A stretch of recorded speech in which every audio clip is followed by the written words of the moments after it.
Hello and welcome to episode 55 of the Talk Witchcraft podcast.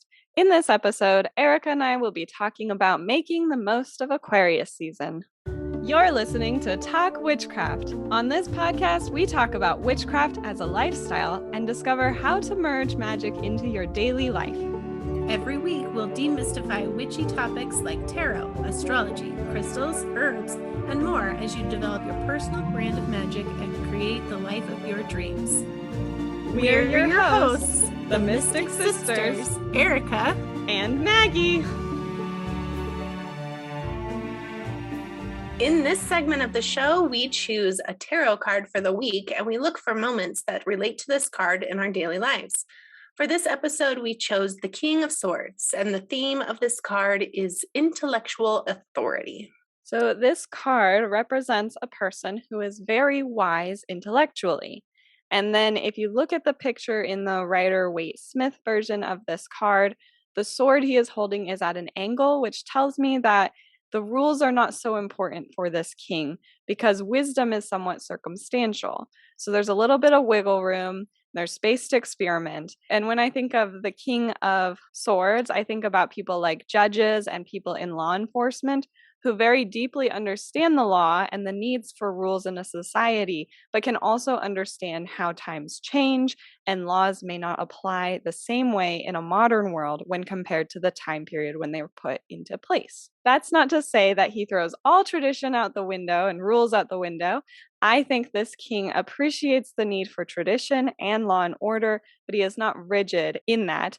And if necessary, he knows that no law is set in stone. Do you have a story about somebody in your life who you think of as the King of Swords, or a time where you felt like you were the King of Swords? I want to say Miles, but I don't want to be all like sappy.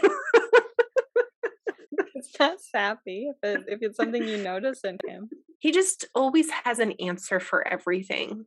And it's not like I'm so smart, I'm so intelligent, I know everything, rub it in your face. It is about wisdom. I feel like I can send him any problem or any confusion or anything that I need to talk through, and he's got an answer for it. He's got justification for it, and he's humble. I like that's the piece that I want to say, is that he's humble about it. It's not a know-it-all. It's not a like throwing his intelligence into your face. And in fact, in some cases, he doesn't believe he's intelligent when he truly is. He's a Gemini, and so his card would be the Knight of Swords, but I think that he's evolved past that, and he spent a lot of time learning and gaining knowledge so that he can evolve to be the king.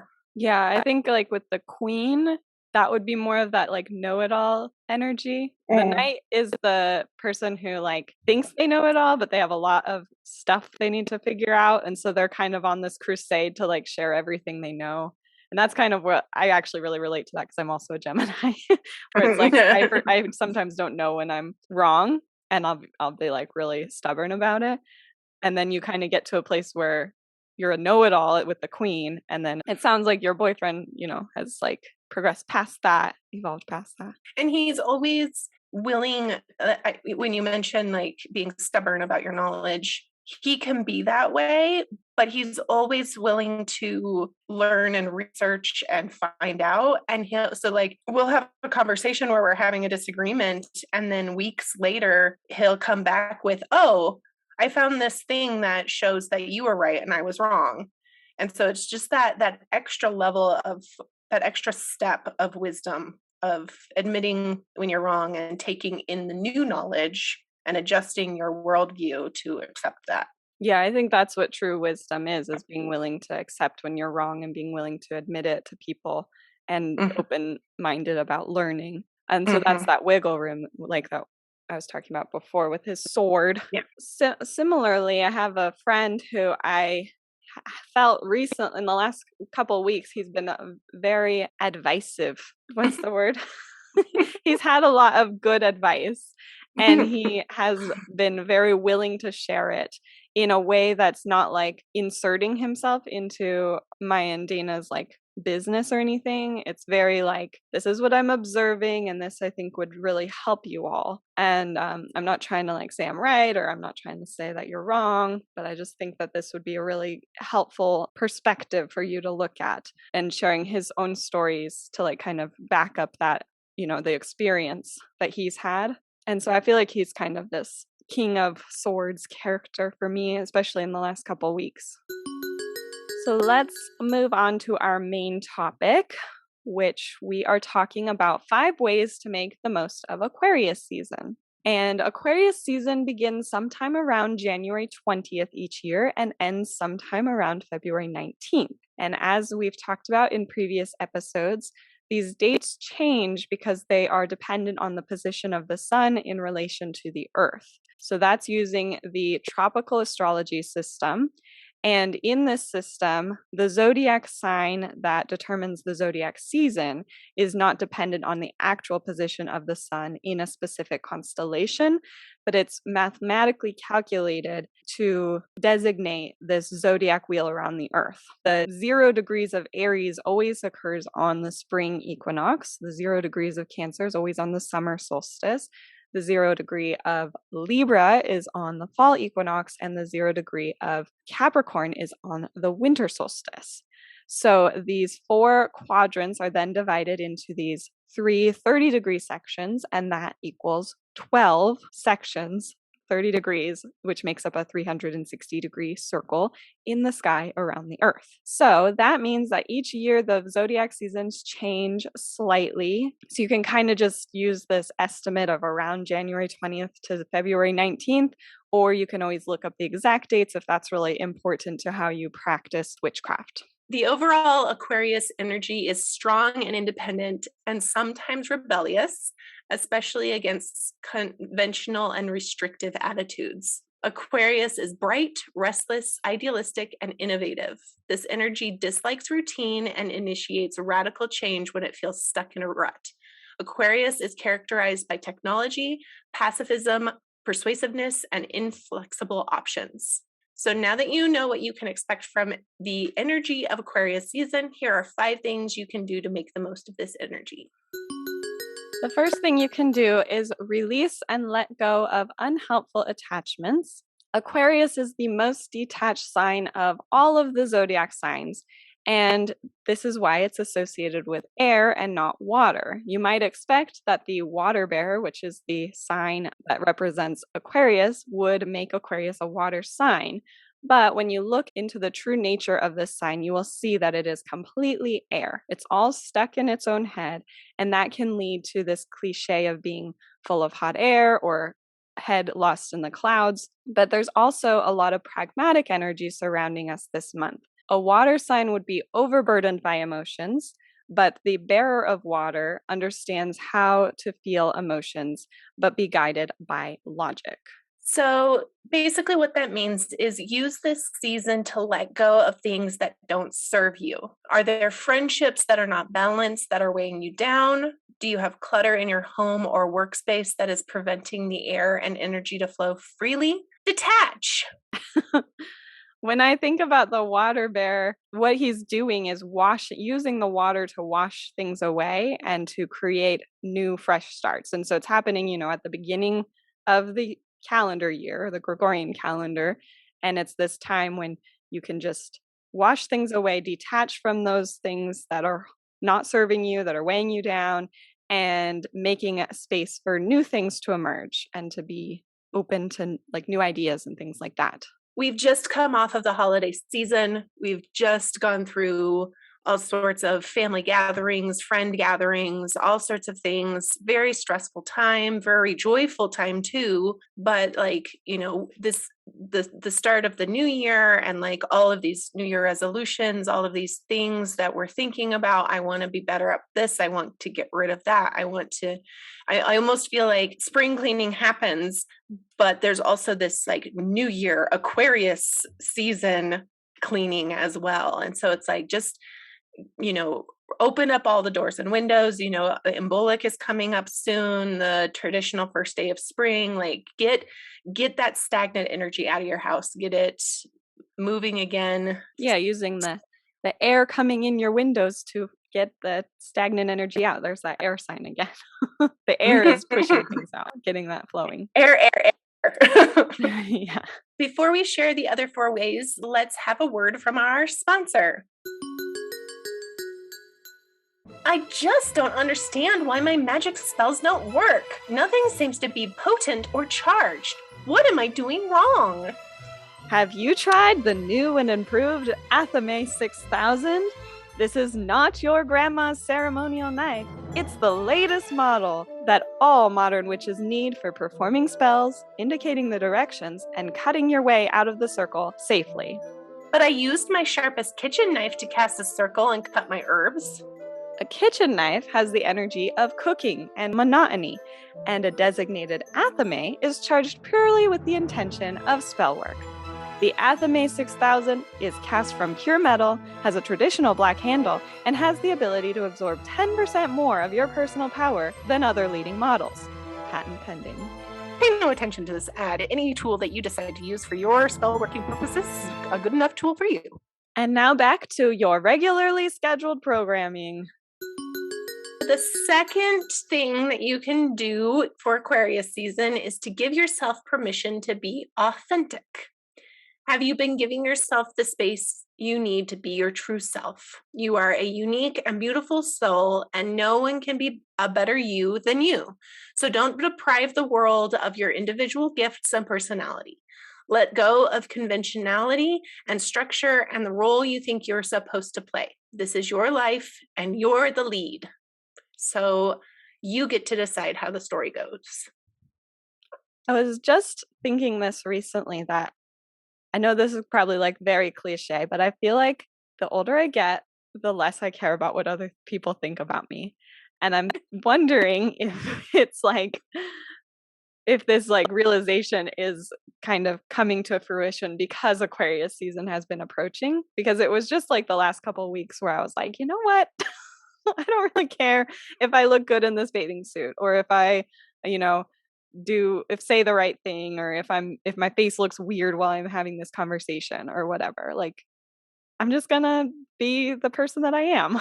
I also have been having those thoughts. I just had a birthday, and there was also a conflict lately with somebody that I don't like at all. And I've been feeling pressure to change who I am without a whole lot of reciprocal effort on this other person's part. And it's frustrating me. The things that this person doesn't like about me are the things that are beloved by other people.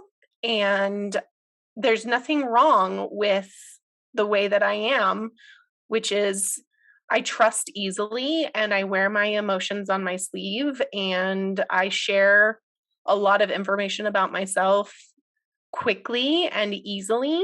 And so I'm kind of using this person as that guinea pig to maybe guard my heart a little bit better. And so in that way, I'm still being my authentic self, but I'm picking up a new skill for interacting with people, because I can't just cut this person out. He's going to be around, unfortunately.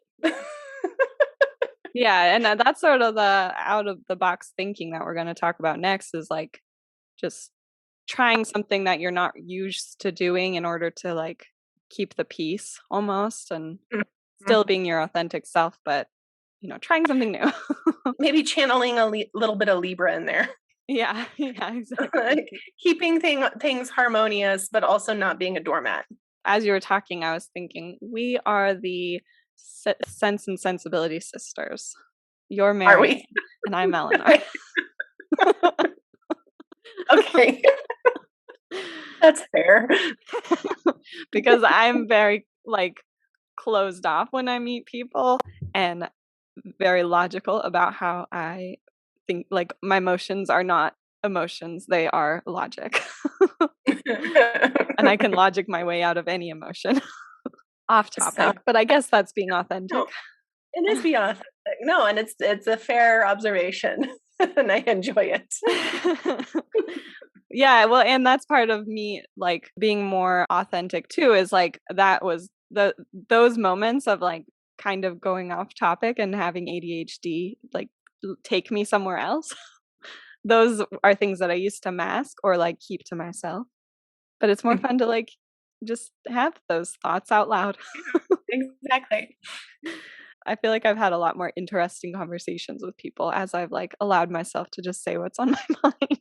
Well, and I think it's important to be your authentic self because if you're masking, if you're hiding things away, then you're not sharing the beautiful, wonderful person that you are, dear listener, and also Maggie.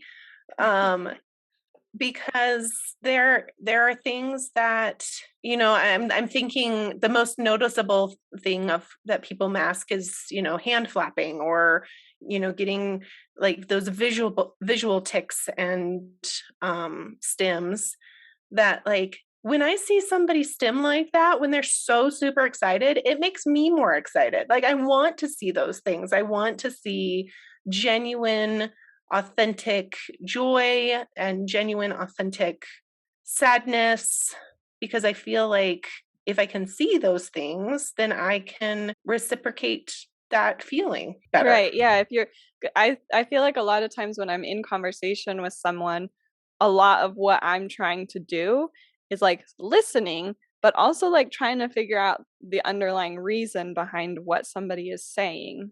And so I spend Mm-hmm. a lot of time like observing while listening to the conversation. But if everybody was more authentic, then we would be able to relate to each other better and understand like where people are coming from. There's a sense too of, I was just talking with my boyfriend about this, that if you are trying to be perfect, if you're thinking, I have to know everything, I have to put on the most precise performance so that this person likes me, understands me, gets along with me, then that's just another set of armor. And it's not your true self. And it's not, and it can be detrimental to your own mental health and your ability to know yourself. Yeah, and I think that that's what the balance is that you're going through with your conflict is like, how can you be authentic and also protect yourself?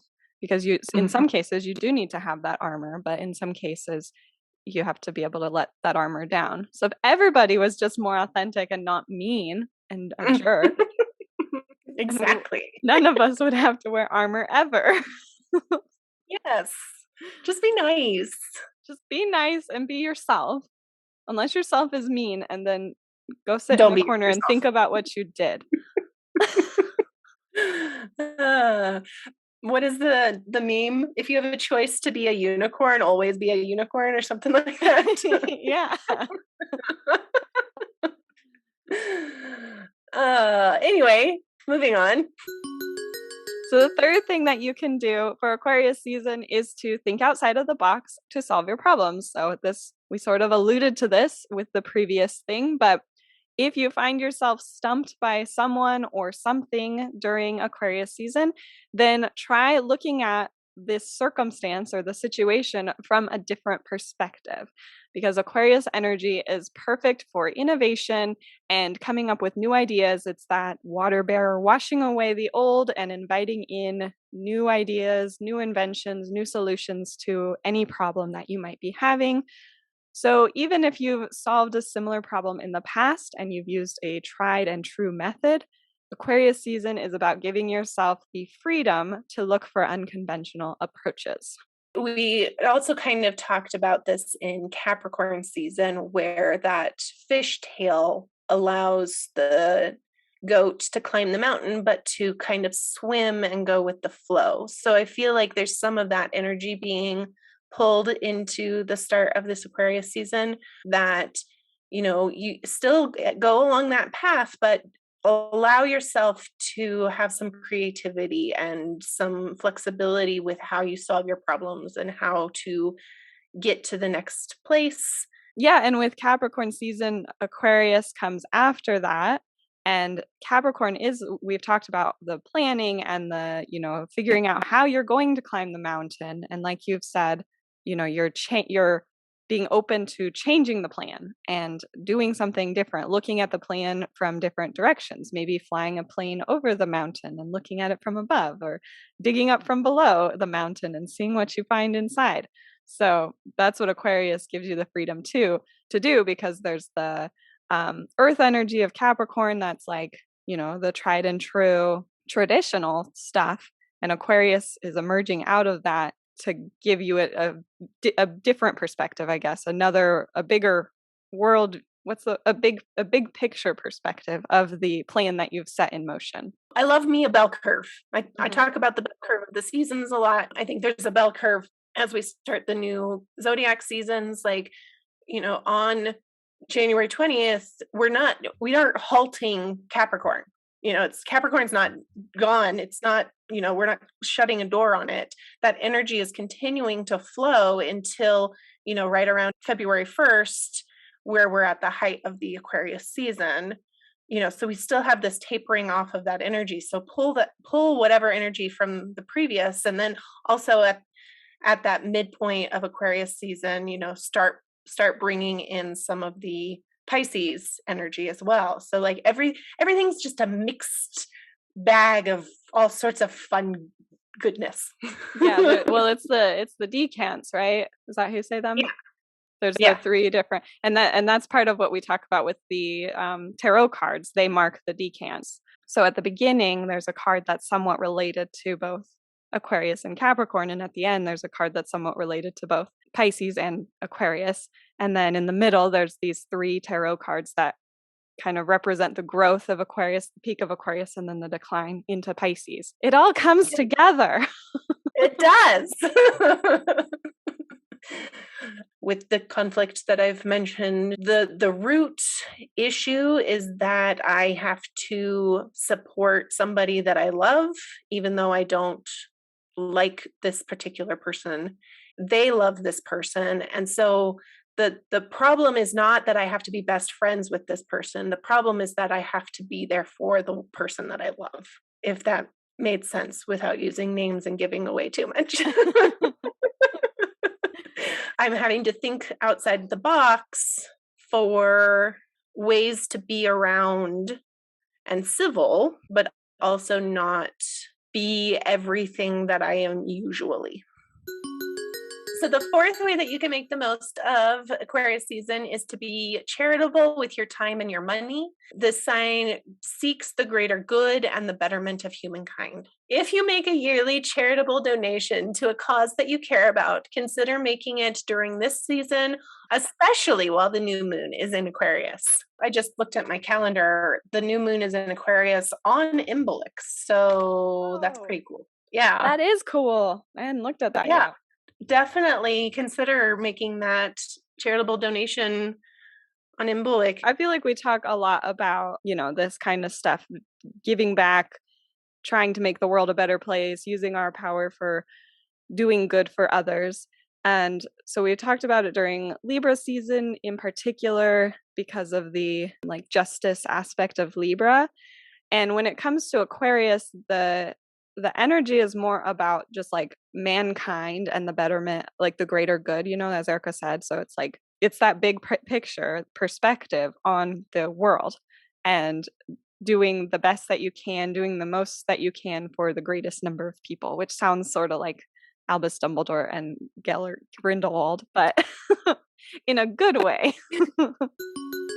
And the last way to make the most of Aquarius season is to reconnect with the people that you care about. Aquarius is a strange energy, and it finds it easiest to connect with a group of people rather than one-on-one, or even with yourself. So you may feel that energy during Aquarius season, that being part of a group, being part of a big number of people is more acceptable than being alone or being with one-on-one, like just a friend. So this is a really good time of the year to join a new community group, to expand your friend circle, to host a get-together, or to attend one that's hosted by someone else, especially if there is a common goal between all the people who are involved. Hey, guess what? What? I just started a brand new D&D campaign. Yay! So it's the same group that I was playing my other game with, Gloomhaven. But we've added a new member and we might be adding an additional other member. Hooray, Aquarius. Perfect timing. Right. Must have been Yeah. Aquarius's influence. Well, we were really excited because we're getting to the end of Gloomhaven. The DM has been wanting to play this particular campaign since before COVID started, but that's all been put on hold. So we only had like two missions left in Gloomhaven. And so 2 Sundays ago, right after New Year's, the 2nd, we had an all-day marathon to finish Gloomhaven. And then last Sunday, the 9th, we started up our campaign and spent all day making characters and started the missions, and it was really fun and I'm super excited. That's awesome. And all of our listeners will appreciate this. I am playing an elf, a wood elf druid whose main magic is herbs and plants. Perfect. So you're playing yourself. I am. That's exactly right. And her name is Gwendolyn. Ah, perfect. So it's interesting that you brought up that you've wanted to do this since before COVID began, because I feel like this Aquarius season is kind of an invitation to like connect with people that we might have lost touch because of COVID, that you maybe we're not like getting together in person or, going to huge concerts or things like that, but reconnecting with someone that you lost touch with. I actually reconnected with a friend of mine who I'd kind of lost touch with recently as well. It wasn't necessarily because of COVID that we lost touch, but we had an invitation to like reconnect. And I feel that's happened with several people actually recently, that there's like people from my past who something brought us back together recently. I think it's particularly potent what you alluded to with this Aquarius season, because we've been so isolated for 2 years, and so I'm wondering if those situations and circumstances are happening and you're taking advantage of reconnecting because you felt so isolated. Yeah. Like or your friend reaching out because they've been feeling so isolated. It might have come up in a normal year and you might have ignored it, but this potent energy of reconnection because of COVID is what is kind of spurring us on. At the beginning, it was like being by myself is actually my natural habitat. I prefer my own company over most other people. But so the like early days of COVID, I was like, this is heaven. This is my paradise, because I had like a ready-made excuse for why I had to break plans. Mhm. But yeah, after 2 years of it, it's become, not as comfy as it was at the beginning. It feels kind of hard to be alone all the time. And especially when Dana's out of town. He's home now, but makes the isolation even harder. So I think you're right that it's like the Aquarius like reconnection is much more potent after this time of isolation, like you said. I would continue to caution large gatherings until we kind of know what's on the horizon with Omicron and everything. But, use your best judgment and make choices that are right for you. Yeah, well, and all these things have been like just text conversations or phone calls too. So it's like, Yeah. that is a way to reconnect with people, is digitally, or Zoom calls and that kind of stuff still apply. Dee-da-dee-da-dee. That's the song that plays before I transition. This episode is brought to you by Valerian. So I will start by telling you about the medicinal properties, and then Maggie will share the magical properties. It grows as a big, bushy, kind of weedy looking plant, very similar to, it's got like a cluster of flowers like a yarrow does, and they're bright purple and they're beautiful and they're teeny tiny little small babies, and I love them. The Latin name is Valeriana officinalis. There are a bunch of types though. So you'll see Valeriana SPP, and that SPP means like There's a ton of them. So they all have the same effect. Officinalis is the one with the bright purple flowers. One thing that I think is really fun and cool about valerian root is that it has ties to a beloved children's tale. It is, I thought that the Pied Piper used valerian to lure the rats out of Hamlin. It can be used as a rat bait and a rat trap because it's almost a catnip like effect on rats, like catnip is on cats. So that's just a fun little tidbit that I like about valerian. Also, some more history about it is that it was used in World War I to help soldiers treat some shell shock, and it was given to civilians to relieve stress. It is the most commonly used non-prescription sedative used in Europe, and in Germany, it's more likely recommended than even Xanax. So valerian has huge sedative properties, anti-anxiety. It's a nervine. It helps to relax the muscles and increase blood flow. It doesn't put you to sleep. Well, it does, but it doesn't. It does put you to sleep. But it can, during the day, it can help improve concentration and memory. So it helps to like stimulate during the day, but it can help put you to sleep at night. So it's just got this kind of like push me, pull you effect. I have experienced that. Sometimes if I take the valerian root before bed to help me sleep, if I miss the moment of like pulling me to sleep, then it'll keep me awake. Mm-hmm. There's like a moment, and if you miss it, then you're screwed. Doomed. Yes.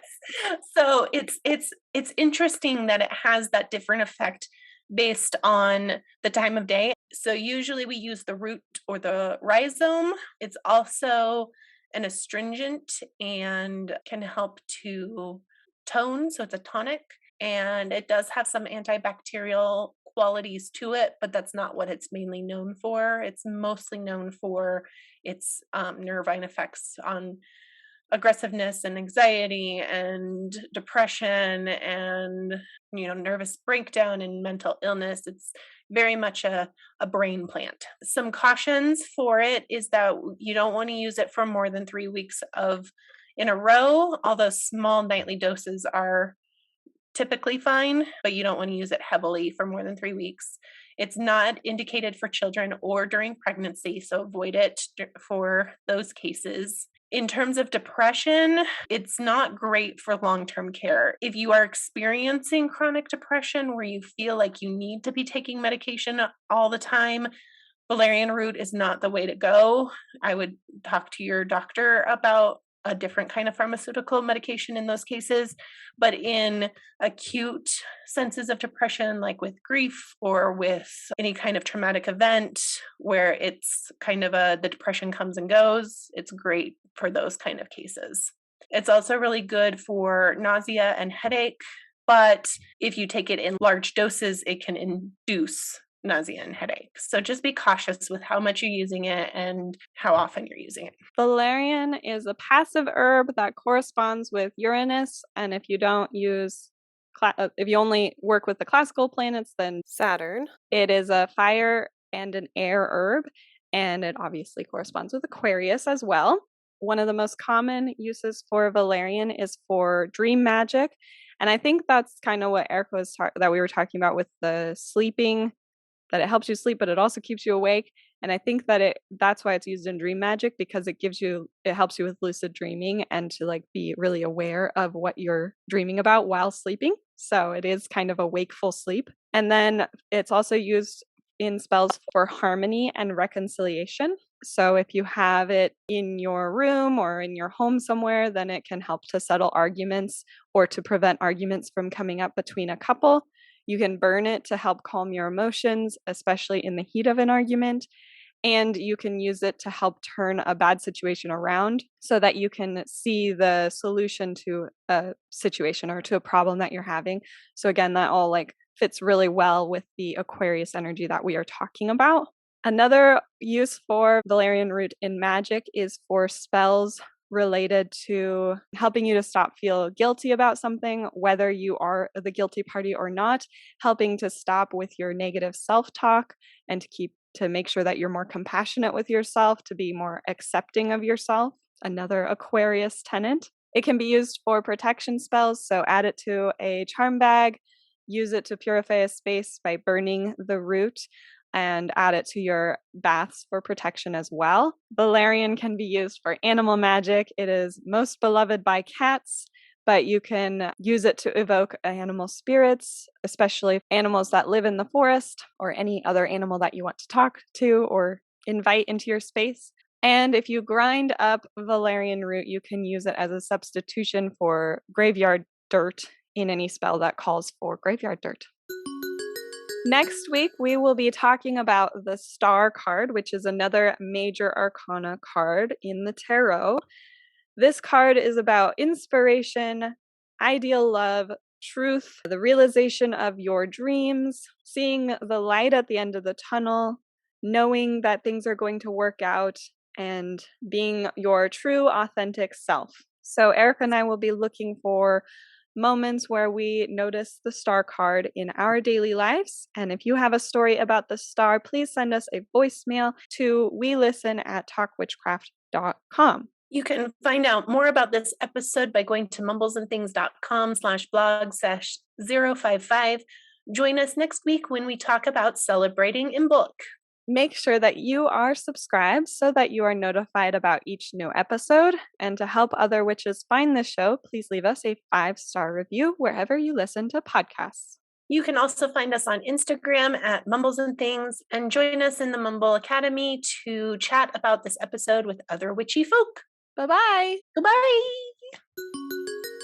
Weird. So the at-home protection. Oh no, it's car shopping. At-home car shopping. Mm-hmm. Their logo is spelled ATH and then a little house for the OME. But if you look at that and view the rooftop as an A, At home spells Athame.